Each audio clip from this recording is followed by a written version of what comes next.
Saya kira saya sepakat. Karena apa? Pengalaman selama ini, kenapa pertumbuhan ekonomi kita begitu lambat? Itu bisa jadi salah satu penyebabnya adalah karena begitu panjangnya rentan birokrasi.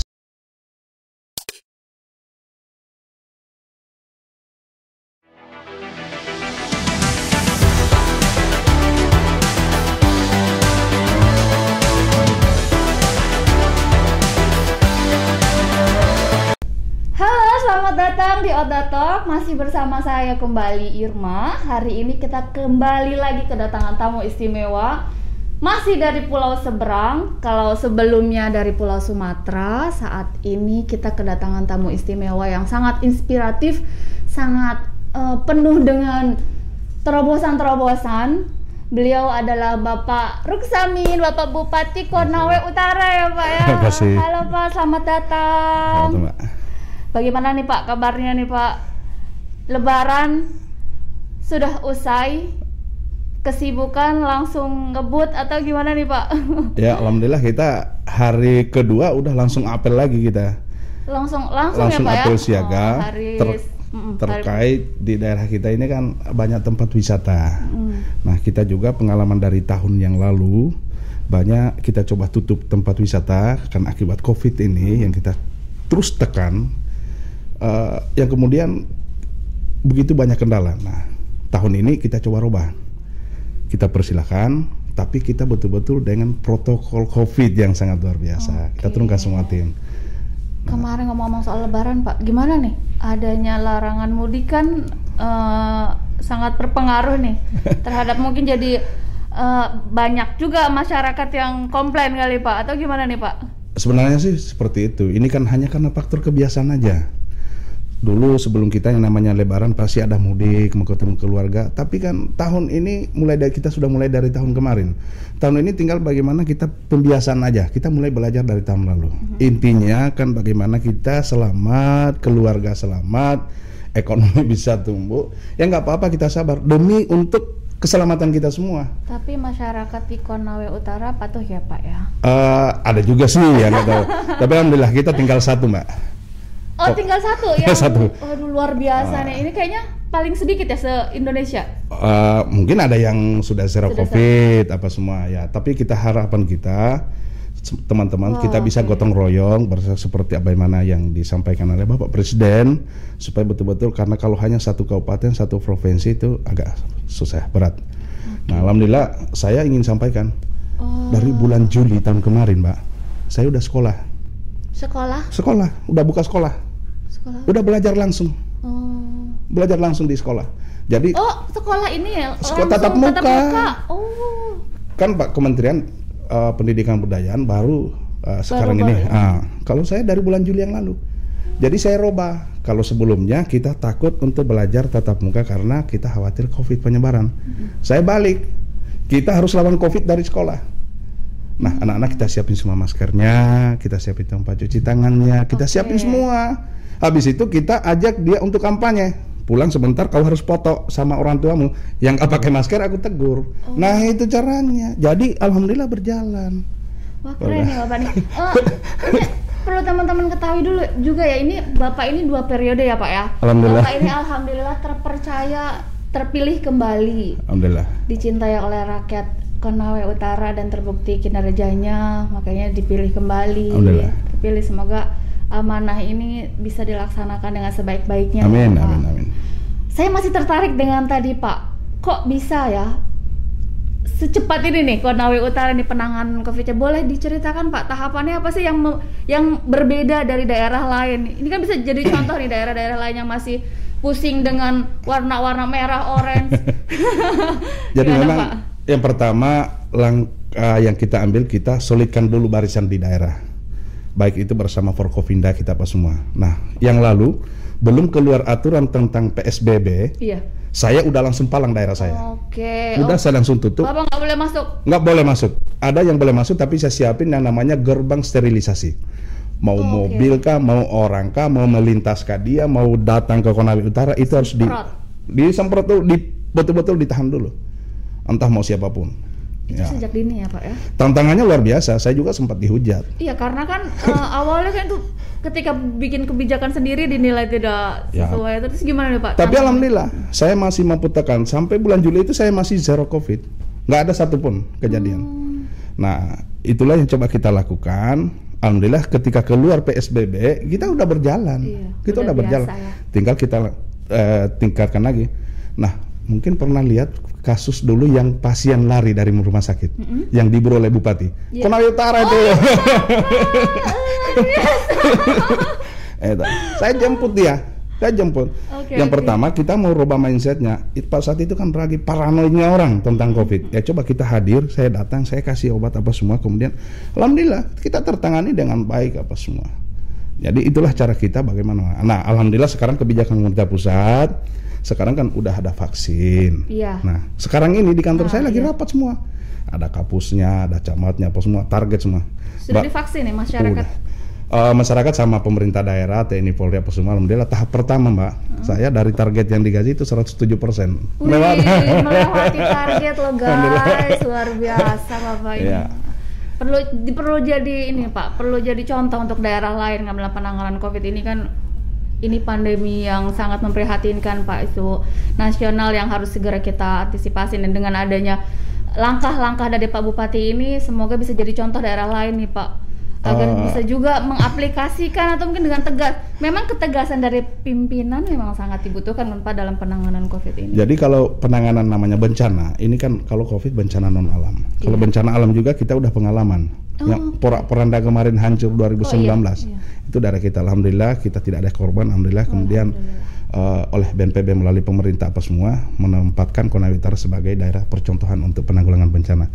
Nah cara yang inilah kesigapan kita apa semua yang kita aplikasikan untuk COVID ini, itu yang kita tinggal tingkatkan apa semua. Jadi saya kira teman-teman semua sudah melakukan semua, hanya kebetulan juga ya kita alhamdulillah seperti inilah yang kita update hasilnya setiap hari seperti itu. Oke. Boleh tahu nggak nih Pak, nih saya masih tertarik dengan bagaimana cara Bapak memimpin Konawe Utara nih Pak. Terobosan-terobosan apa sih yang Bapak lakukan nih? Ini kan udah 2 periode, berarti kan sudah terbukti nih di 5 tahun pertama. Langkah-langkah apa saja nih yang sudah dilakukan sampai akhirnya rakyat percaya kembali memilih Bapak nih Pak? Terobosan-terobosan yang mungkin nanti bisa dicontoh daerah lain, diaplikasikan menjadi kebaikan bersama. Kalau masalah contoh, saya kira saya lebih banyak mencontoh daerah yang lebih berhasil, itu dulu. Yang kemudian, yang pertama ini harus kita lihat bahwa kita betul-betul berjalan di rel yang kita jalan sesuai janji kita. Apa janji kita? Pada saat kampanye apa semua kan. Nah, setelah itu tertuanglah dalam RPJMD. Kalau di RPJMD itu yang kemudian kita lakukan seperti ini, yang kita konsis dengan janji kita yang ada di situ, kan ini yang kita pertanggungjawabkan. Orang lain pasti banyak usil bahwa ini nggak terlaksana, ini apa semua. Namanya masyarakat jadi pasti gitulah. Ya, semakin banyak yang kita kerjakan, lebih banyak yang belum yang diingat masyarakat yang belum. Ya udahlah seperti itu. Contoh misalnya, daerah saya masih ada 3 kelurahan, 4 kecamatan, 44 desa sama sekali itu namanya mau listrik, tiang listrik pun nggak ada. Saya koordinasi dengan PLN, alhamdulillah. Kemudian ini saya minta supaya dipasangin tiang-tiang listrik semua. Alhamdulillah setelah selesai pasang tiang, pasang kabelnya, saya panggil semua kepala desa, kita kerjasama. Kita pasangin semua warga, KWH-nya gratis, nggak ada satupun yang nggak dipasangin. Sekarang nggak ada lagi. Yang akhirnya saya punya elektrifikasi listrik di Kabupaten Konawe Utara, alhamdulillah kita sampai 99,98%. Tinggal 2 desa aja karena kepulauan. Itu minggu. Karena kepulauan nggak bisa nyebrang kabel. Tapi udah siap. Dia punya listrik yang tenaga surya, ada juga yang tenaga diesel kita siapin. Alhamdulillah. Jadi nggak ada lagi yang nggak punya listrik. Nah itu dulu kebutuhan pokok dasar dulu yang harus kita lihat. Ya kan, jalannya mana mau jalan belum ada, udah kita siapin. Jadi ada 3 Mbak kalau saya. Setelah saya petakan. Jadi, wah ini kendalanya, ini banyak sayur, di situ banyak dia punya tanaman apa semua, hasil produksi alamnya banyak karena petani, pekebun apa semua. Tapi susah untuk dia pasarkan karena nggak ada jalan. Kita buat jalanan, kita siapin listrik. Kemudian air minumnya seperti apa ketersediaan? Karena ini menunjang juga untuk program kesehatan kita, stunting. Orang bicara stunting apa semua, itu, waduh. Sangat luas memang ya Pak. Memang tidak bisa terpisah-pisah kita menangani. Harus. Memang betul. Ketika produk unggulan di sana nih pertanian ya Pak ya? Pertanian. Kita selain ada pertanian, ada perkebunan juga pertambangan. Wih. Itu. Jadi kalau nikel yang terbaik, alhamdulillah. Jadi alhamdulillah inilah kemudian selama ini kita nikel yang terbaik terbesar di Konawe Utara yang ada di Indonesia. Iya. Tapi kenapa sampai belum ada pabrik? Ya karena inilah kendalanya. Harus kita sinkron. Nggak bisa kalau nggak dengan pusat. Nah, alhamdulillah pada periode kedua Pak Jokowi, saya coba masukkan dalam konsep ini. Di RPJMN ini yang Pak Jokowi sudah tanda tangan kepresnya apa semua, itu sudah masuk pembangunan kawasan industri smelter di Kabupaten Kedua. Nah ini kita mulai pelan-pelan kita koordinasikan dengan Bappenas, koordinasikan dengan kementerian terkait supaya bisa berjalan. Karena apa? Kita hanya bisa punya rencana, tapi kewenangan kita di daerah kan terbatas. Ada kewenangan Bapak Gubernur, ada kewenangan Bapak Menteri, Bapak Presiden seperti itu. Ya tinggal kita bagi, kita petakan, baru kita sampaikan. Koordinasi yang paling utama. Wah, memang luar biasa Pak Bupati ini ya. Memang tidak diragukan lagi kemampuan beliau dalam memimpin Konawe Utara nih. Mudah-mudahan berlanjut nih Pak nih. Selanjutnya ke arah yang lebih tinggi lagi. Oke Pak, kembali ke topik kita nih Pak. Ya. Topik kita kan yang sedang trending saat ini di lingkungan ASN itu adalah penyederhanaan birokrasi nih Pak. Tentunya udah jadi gunjang-ganjing di sana ya Pak. Betul, ya. Betul. Saya mau tanya nih pendapat Bapak tentang arahan Bapak Presiden ini yang untuk melakukan penyederhanaan birokrasi di Pemda, bagaimana Pak pendapat Bapak pribadi? Saya kira saya sepakat. Karena apa? Pengalaman selama ini, kenapa pertumbuhan ekonomi kita begitu lambat? Itu bisa jadi salah satu penyebabnya adalah karena begitu panjangnya rentan birokrasi. Iya.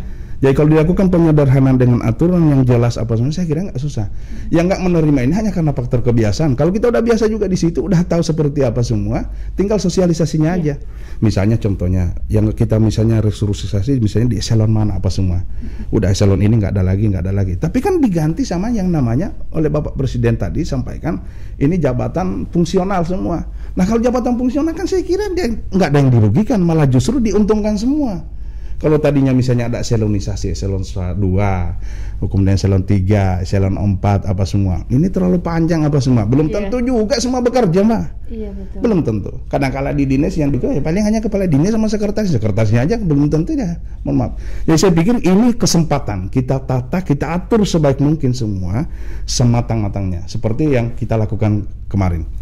Selama ini salah satu penghambat investasi ketika diterbitkannya undang-undang tentang cipta kerja itu masalah tapal batas. Iya. Nah, alhamdulillah cepat sekali ketika Kemendagri ambil peran ini yang kemudian turun mempertemukan antara satu daerah dengan daerah yang lain, kita langsung duduk. Yang selama ini sering kita ajukan, sering kita ributkan apa semua, itu nggak ada selesainya. Tapi lahirnya undang-undang cipta kerja yang kemudian turun sekarang dipertemukan yang bermasalah, segmen mana lagi perbatasan, tuntas cepat sekali. Hanya karena kadang-kadang itu faktor kebiasaan aja, faktor kebiasaan. Jadi kalau kita misalnya ini sudah dilakukan, sudah ditetapkan, kita laksanakan, ya sudah. Saya kira teman-teman pasti akan langsung mempersiapkan diri. Dan di sinilah kita akan ukur diri, kita introspeksi diri. Jangan sampai selama ini, oh saya hebat, saya harus jadi ini, saya harus di sini apa semua. Ya menurut Anda, tapi belum tentu menurut ini. Kadang-kadang dikasih pekerjaan lambat apa semua. Tapi saya pikir nih, teman-teman ASN kita pasti sudah siap semua. Mereka sudah bisa. Tinggal penyesuaiannya aja. Saya kira kita ini orang yang tunduk dan patuh terhadap negara. Ya apapun ketentuannya harus kita laksanakan. Seperti itu, Pak. Betul, Pak. Tapi tetap ya Pak, sebagai kepala daerah pun istilahnya tetap memberikan sisi lain, mengayomi lah ketika kebijakan pusat ini mungkin dirasa agak mengguncang nih, agak kaget kan.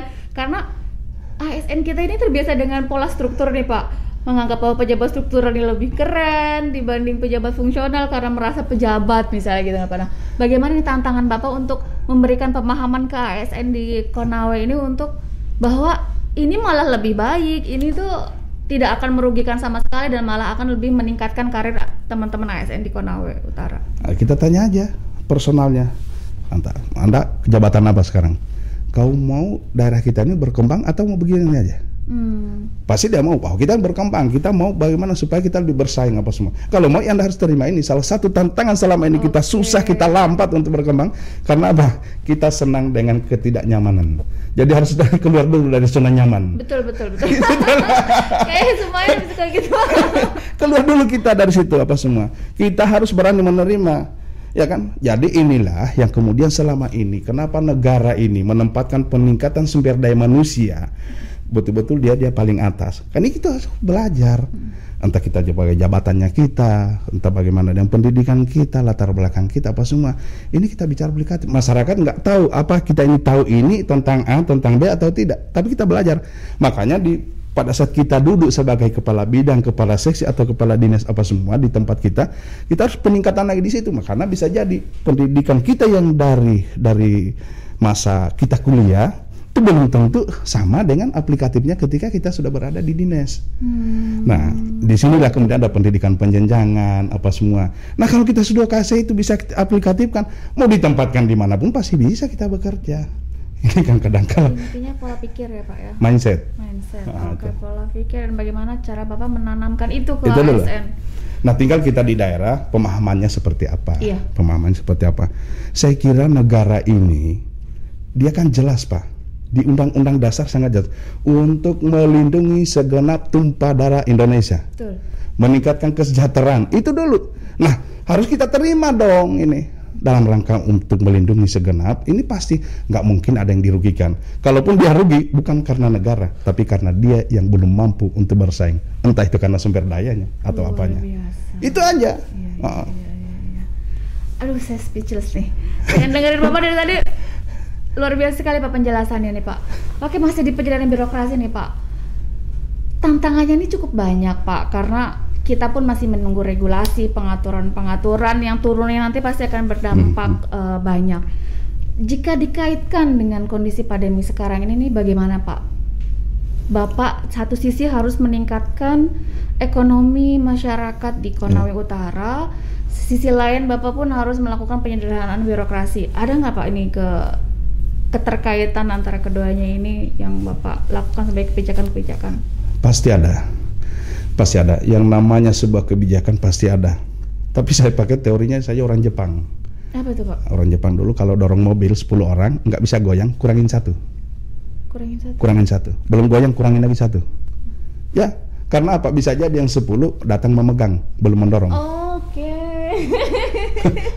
Iya ya Pak ya betul. Terkaitnya di situ Mbak.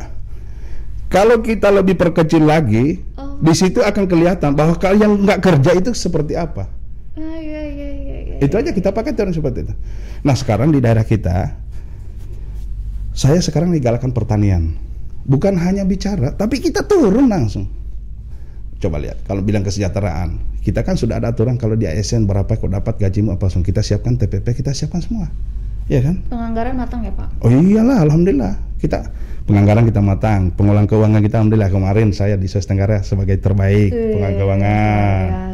Ya kita sudah alhamdulillah semenjak saya kita WTP terus, LPPD saya sudah urutan kedua sekarang. Terbaik ya Pak? Oh ya alhamdulillah. Jadi tapi itu kan angka-angka semua. Itu tapi bukti kerja Pak. Nah, administrasinya itu dulu. Iya. Tapi untuk meningkatkan kesejahteraan kita, ya saya gaji 5.800.000. Tapi kemarin mau lebaran, 1 kali panen dapat 100 juta. Bapak petani juga nih. Petani kita, cabai apa semua. Nah, kalau misalnya kita mau galakkan ke dalam bidang itu, Allah ini kan sudah berikan kita tanah, luas lahan kita untuk bertani apa aja. Kalau lagunya dulu dibilang tongkat dan kayu jadi tanaman. Iya. Buktikan dong. Iya. Dan Bapak sudah membuktikan. Nah, harus kita lakukan. Saya aja masa bisa bertani, bisa jual cabai, jual apa. Alhamdulillah lagi naik-naiknya cabai. Datang lebaran kita panen. Bisa lebaran juga kita. Itu. Jadi udah nggak itu ya Pak, nggak mengharapkan pundi-pundi lain, sudah banyak nih dari pertanian. Istilahnya kalau kita mau, di laut kita siap. Iya betul.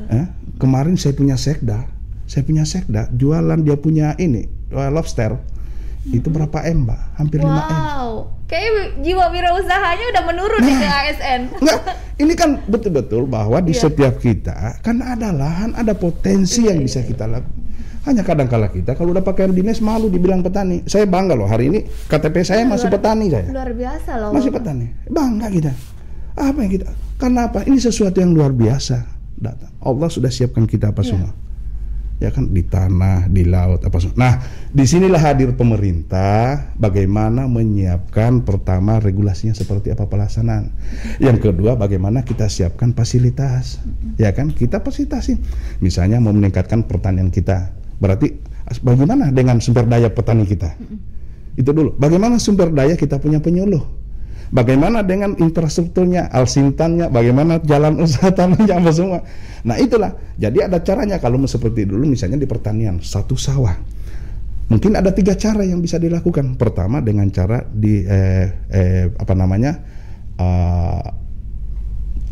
perluasan lokasi, intensifikasi, ya kan? Ekstensifikasi. Habis itu intensifikasi. Bagaimana kita kasih pupuk, kita kasih apa supaya dia lebih subur. Ada lagi yang keduanya, selain kita memperluas, kita juga bagaimana memberikan distensifikasi namanya. Nah, kalau ini sudah tidak bisa kita lakukan, kita cari lagi inovasi yang lain. Nah, berkaitan dengan tadi birokrasi kita kembali, yang punya sumber daya, ya pasti punya inovasi, pasti akan kelihatan di sini. Inovasinya apa di bidang pertanian untuk meningkatkan kita punya produktivitas, sama hanya di perikanan. Banyak lah, tempat wisata kita banyak. Tunggu dulu Pak, inovasinya apa aja nih Pak nih? Nah? Boleh diceritakan Pak? Nih, kayaknya dipanjang nih bahasanya. Boleh Pak, jadi contoh nih buat daerah lain. Karena kan Bapak nih kayak sangat aware dan sadar bahwa kita ini sudah diberkati dengan sumber daya alam yang bisa sangat melimpah ya Pak ya. Nah, ketika kita tidak bisa memanfaatkan itu dengan baik, itulah kendalanya kan Pak intinya. Ketika sumber dayanya sudah sangat kaya tapi kita tidak bisa memanage dengan baik juga. Ini harus kita jadikan pilot project salah satunya. Contoh, jadi harus ada yang sudah kita tetapkan sebagai satu kebijakan, kita jadikan pilot project atau misalnya develop. Nah, saya ada satu inovasi dalam pemerintahan untuk bagaimana lebih dekat dengan masyarakat. Saya buat namanya program Jumat Barokah. Jumat Barokah. Jumat Barokah. Jadi Jumat Barokah ini apa itu Pak? Sekali sebulan di hari Jumat itu saya turunkan semua saya punya dinas perangkat daerah ke satu desa yang paling terpencil, desa yang paling selama ini kita anggap itu. Jadi kita bagi per kecamatan. Jadi setiap Jumat satu kecamatan turun sini. Apa yang dilakukan? Pagi kita senam dulu. Pagi jam 6 udah harus di tempat. Mau paling ujung kah? Yang pertama kita sudah lihat kondisi desa. Yang kedua kita sudah silaturahmi dengan mereka. Paling tidak yang habis milih saya ada terima kasih kan. Itu. Kita datang senam pagi, situ kan? Kita senam pagi. Habis itu kita apel bagi. Nah, hitung berapa kakak satu desa. Misalnya mungkin kakaknya banyak, jumlah SKPD kita sekian, kita bagilah secara merata. Ya kan? Jadi ada satu SKPD dapat 2, ada bisa jadi 1, atau mungkin ada yang dapat 3. Apa yang dilakukan? Di situ kita lihat dulu, saya pesan kau langsung ke dapur dulu sana. Masih basah atau tidak nggak dapurnya itu? Itu gambaran itu, sejahtera atau enggak? Jangan sampai nggak bisa masak lagi dia. Betul. Nah, bawa masakanmu, hadirkan semua stafmu, kita masak sama-sama, kita samakan sama-sama. Habis itu ada program Aladin, atap lantai dinding, direhab.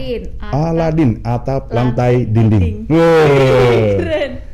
Direhab. Kita rehab itu rumahnya, sehari itu harus selesai. Direhab, entahlah mau dicecet, mau di apa. Program pemerintah, program yang di TV apa ya? Program apa tuh ya? Oh ya sama, yang rehab rumah itu. Iya. Seperti itu.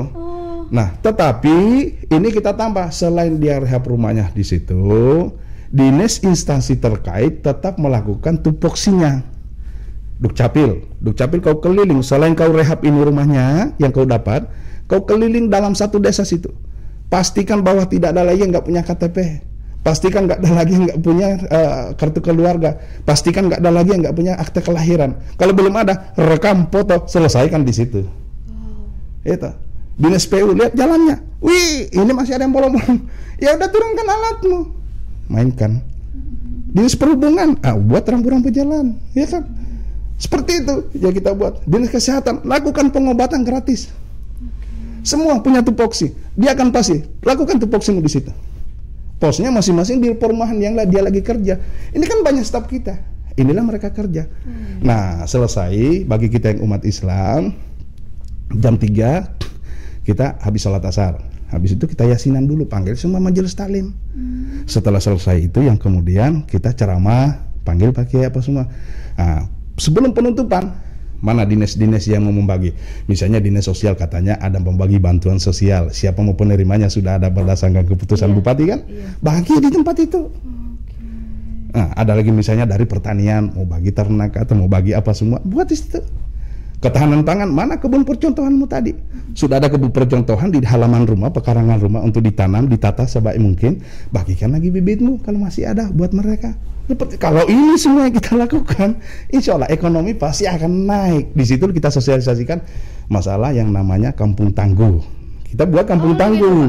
Aladin Kampung Tangguh apa itu? Kampung tangguh. Jadi kampung tangguh itu kita buat posnya apa semua. Sekarang kalau di Kementerian Dalam Negeri sini PPKM. KM, pembatasan mikro apa semua. Nah, kita bentuk kampung tangguh, kita kerjasama Forkopimdanya, kita buat posnya. Kampung tangguh keamanan, kampung dia tangguh akan bencana, dia tangguh akan ekonominya, pasti kan tumbuh subur ini. Yang perikanan kita siapin bantuan perikanannya, dikelola seperti itu. Kalau ini semua memang sekali sebulan aja untuk satu desa, tapi pelan-pelan alhamdulillah sudah berjalan dengan baik. Satu kali sebulan ya Pak? Sekali sebulan. Jadi semua perangkat daerah turun nih? Turun. Sana desa mana yang kita sudah tetapkan, desa ini, desa ini, desa ini. Inilah makna pemerintah itu hadir. Ya. Ketika mau mencontoh seperti yang Pak Bupati lakukan ini, rasanya tidak akan kita temui lagi rakyat kita yang belum punya KTP, yang kekurangan apa. Nah itu. Memang orang bicara stunting, kadang-kadang kita perintah daerah kan menunggu aja. Bagaimana nih Pak di sana? Di situ langsung kita lihat. Langsung langsung ya? Kan langsung pendataan kita dari rumah ke rumah. Nah tugas kita pimpinan daerah sore-sore kita datang, kita kunjungi, Bu gimana rumahnya? Ya Pak ini udah dikerja tapi di sebelah sini nggak dicat katanya. Ya udah kita cat lagi. Ya seperti itu. Pak terima kasih sudah datang, saya sudah dapat beras, sudah dapat bantuan, rumah udah dikerja. Alhamdulillah luar biasa. Ya namanya mau 100% belum tentu, pasti adalah. Iya. Kita pemerintahan mau selengkap-lengkapnya kita siapkan untuk rakyat, pasti ada saja yang dirasakan bahwa ini masih kurang, pemerintah kurang, ini kurang apa. Itu tugas kita memaksimalkan. 100% belum tentu. Seperti itu. Boleh tahu Pak, untuk penanganan yang tadi itu kan perlu biaya banyak nih Pak. Bagaimana pola penganggaran di Konawe Utara nih Pak? Saya kan perdakan sekarang. Jadi di dalam peraturan daerah tersebut langsung kita wajibkan untuk biaya pembelian bahan bangunan apa semua untuk di masing-masing SKPD dalam rangka Jumat Barokah. Jadi kegiatannya pelaksanaan Jumat Barokah. Nanti kegiatannya apa? Ada SPPD-nya, ada pembelian barang apa semua di situ. Itulah yang dipakai untuk kita berikan. Jadi memang nggak banyak mah, nggak banyak. Nggak itu ya Pak ya, nggak wow yang dikirakan. Satu bulan sekali itu nggak menghabiskan lebih dari 50 juta nggak sampai Mbak. Per dinas nggak sampai. Tapi manfaatnya langsung dirasakan seluruh. Dirasakan itu yang penting kan Pak. Sebenarnya per satu desa langsung terbangun dia, pagarnya tertata, jalannya terantisipasi, semua rumahnya terbangun. Ada yang kurang bantuan kita turunkan, namanya kebun percontohan langsung ada. Nggak sampai. Yang beli kita belikan misalnya. Kita kan udah identifikasi rumahnya ada tim. Ini tim asisten dan staf ahli yang turun duluan. Tak. Pasukannya udah turun, si A, si B dengan petanya, rumahnya ini. Nah kita laporkan. Di setiap dinas kan udah merasakan, oh ini saya dapat rumahnya, udah tahu dia. Paling beli cat, beli papan 1 kubik 1.600.000, tambah catnya berapa? Enggak sampai banyak. Udah kita beli makanan, makan sama-sama bareng-bareng di situ apa semua. Kita punya staf juga, alhamdulillah ada SPPD-nya dalam daerah, jadi 150.000 per orang. Nah, ketika kerja yang ditambah juga tetap di ini ya Pak ya, tetap terjamin. Tapi yang paling utama kita sudah ada sosialisasi, kita sudah ada silaturahmi dengan masyarakat. Apa yang menjadi program pemerintah pusat, pemerintah provinsi, kabupaten apa semua di situ kesempatan kita sampaikan. Iya, seperti. Dan yang penting itu adalah ketika langsung dirasakan oleh masyarakat. Nah, itu dia. Itu yang mungkin membekas di hati rakyat di Konawe. Saya sering meyakinkan kepada masyarakat bahwa ketika ada bencana atau ada apa kemudian kita turun, bahwa saya ini sudah mewakili pemerintah pusat, pemerintah provinsi dan kabupaten untuk memberikan pelayanan kepada masyarakat. Jika ada apa-apa, udahlah sampaikan ke kita. Nggak usah main di medsos macam-macam apa semua. Ini salah satu tantangan kita. Masih bisa kita selesaikan. Saya bilang coba kau curhat di FB, curhatlah Datang nggak FB itu menyelesaikan masalah? Enggak lah, bupati juga yang datang selesaikan masyarakat kita semua seperti itu. Nah, kita terbuka lah, kita sampaikan. Ketika bupatinya seperti bapak ini, insya Allah kan Indonesia akan segera menjadi negara maju. Tapi saya yakin teman-teman semua sudah banyak lah yang lebih hebat berbuatnya, hanya karena mungkin belum terekspos aja, belum apa. Mungkin kesempatan dibagilah per pulau, Kalimantan, Sulawesi, Papua. Iya, Pak. Mereka punya inovasi. Saya juga belajar dari mereka lah, teman-teman, seperti itu. Oke, Pak. Nggak terasa nih, Pak. Sudah 30 menit perbincangan kita. Tapi saya masih ada satu pertanyaan, Pak.